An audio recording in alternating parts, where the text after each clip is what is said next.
I'm here at Worldcon in Helsinki and taking the opportunity to catch up with Allen Stroud. Allan we've spoken to before, mainly about LaveCon and his work related to that. So yeah, just taking the opportunity to catch up with him about his upcoming book and FantasyCon and things to that ilk. So tell us about your upcoming book, The Forever Man. Sure. So it's quite exciting that after 10 years, when I finished writing The Forever Man, we're finally gonna see it published. It's the first book that I wrote, I guess, seriously. After completing my research masters in creative writing, I realized that most of the stuff that I'd done prior to that wasn't very good, and The Forever Man was the first thing that I went, actually, I'm going to try and do this and apply all the things that I've learned. It's still, it needed a lot of work. The draft needed a lot of work, and it's taken a lot of time to kind of get it back to a state that now we're really happy with. But it's great. Now that we're at that stage, as a book, it's kind of a crime fantasy, to be fair. It starts with a very simple crime plot. I've heard other writers say that if you're stuck for a plot, then have someone die and have a body turn up in a random location and see, how the investigation plays out. And essentially, The Forever Man begins with the body of a young girl being found in a library, and then the circumstances evolve from there.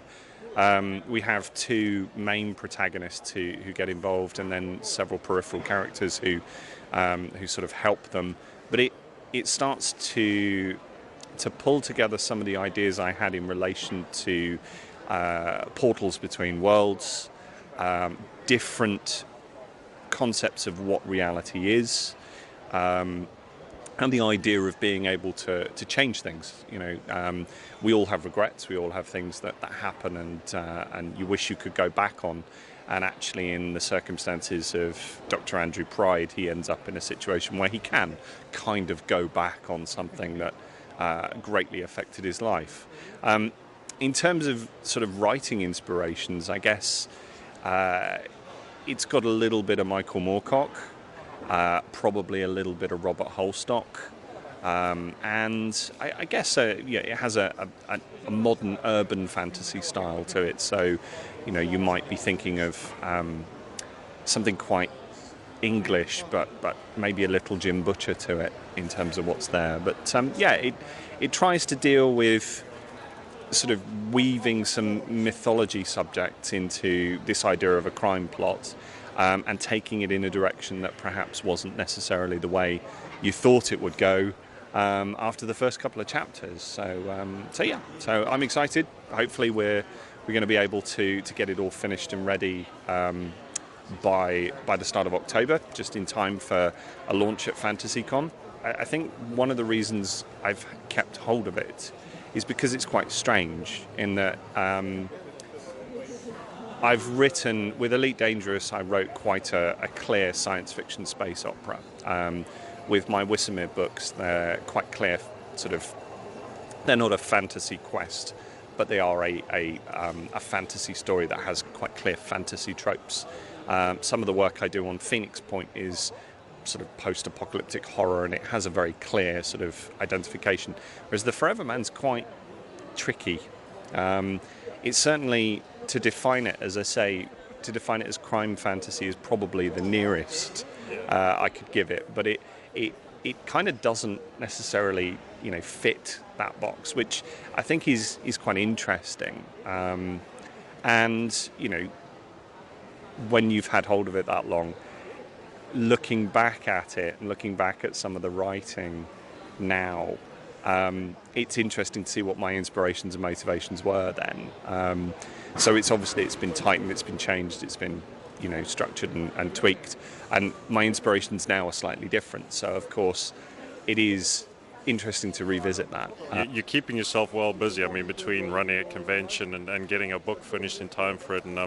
But is there anything still on the cards in terms of because you've done a lot of work in the gaming world and writing for that. You still got things on the cards for that? Yeah, no, I'm working on Phoenix Point at the moment, which is Snapshot Games have just done the crowdfunding for.